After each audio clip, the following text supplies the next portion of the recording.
Gaddafi, Germany और Greece ने खुलेआम तुर्की को फंसाने की कोशिश करी थी, लेकिन मुंह की खाई है और तुर्की ने फिर उल्टा इन्हीं को लपेटा है। पूरी जानकारी इस वीडियो में देने वाला हूं कि क्या हुआ है, एंड तक जुड़े रहिएगा। दोस्तों, तुर्की एक दुनिया की बहुत मजबूत ताकत बनकर निखरता आ रहा है। इससे यूरोपीय देशों को बहुत ज्यादा तकलीफ है। हालांकि प्रॉब्लम तो सऊदी अरब को भी है, लेकिन यूरोपीय देशों को ज्यादा तकलीफ है।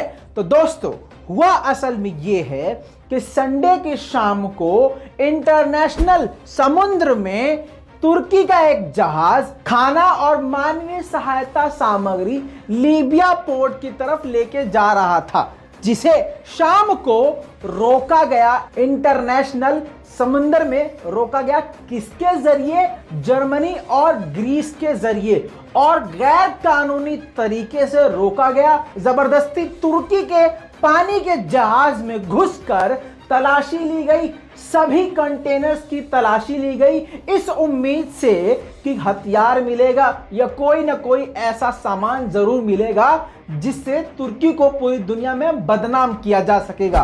तुर्की के इस जहाज का नाम रोजलाइन ए फ्रेटर है, जिसे रोका गया। और बताऊं, हेलीकॉप्टर से गैर कानूनी तरीके से उतरा गया, और सीसीटीवी फुटेज में आप देख सकते हैं कि पानी के जहाज के जो मैनेजर हैं, जो सीनियर अधिकारी है, उनसे झड़प भी हो रही है, तू मैं भी हो रही है। और उस वक्त पानी के जहाज में जो भी लोग काम करने वाले थे, जबरदस्ती उनको बंदूक की नोक पर बाहर भी निकाला गया। सीसीटीवी फुटेज में आप खुद देख सकते हैं। और सिर्फ इतना ही नहीं, इसी वक्त जब ये कार्रवाई हो रही थी तो इसी जहाज के दूसरी तरफ यूरोपीय संघ का बड़ा जहाज हैम्बर्ग मौजूद था। जब तक ये हेलीकॉप्टर से उतर के जबरदस्ती गैर कानूनी तरीके से इसकी तलाशी ले रहे थे, हैम्बर्ग भी तुर्की के शिप के पास आया, और उसके अंदर से भी सेना तुर्की के इस पानी के जहाज में घुसती है और हर एक कंटेनर को चेक करती है। सिर्फ उसे पेंट, बिस्कुट और खाने के कुछ पदार्थ मिलते हैं। मुंह पे जोरदार इनको तमाचा लगता है और तुरंत ये वहां से कुछ घंटों बाद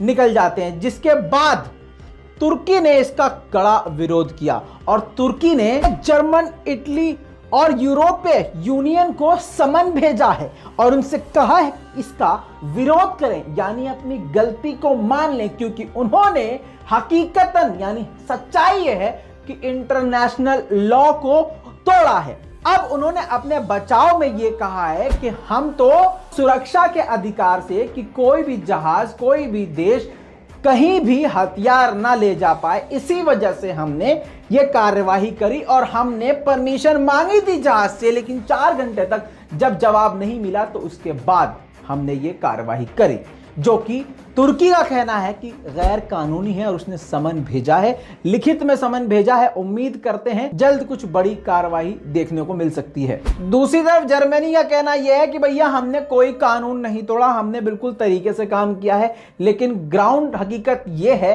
कि यह गैर कानूनी तरीका था, क्योंकि यह कमर्शियल जहाज था और साथ में बिना परमिशन के चेकिंग नहीं की जा सकती। अगर आपको पानी के जहाज से आपको जवाब नहीं मिल रहा है तो आपको उस देश से फौरन बात करनी चाहिए जिस देश का वो जहाज है। और तुर्की का जहाज देखकर ही इन्होंने जबरदस्ती पूरी प्लानिंग के तहत इसकी तलाशी ली, ताकि किसी भी तरह से तुर्की को बदनाम किया जा सके। दोस्तों, इस पूरी रिपोर्ट के बारे में आपका क्या कहना है, नीचे कमेंट में लिखना मत भूलिएगा। चैनल को सब्सक्राइब कीजिएगा ताकि आपको दुनिया की बड़ी बड़ी खबरें कम से कम वक्त में इसी तरह से मैं देता रहूं।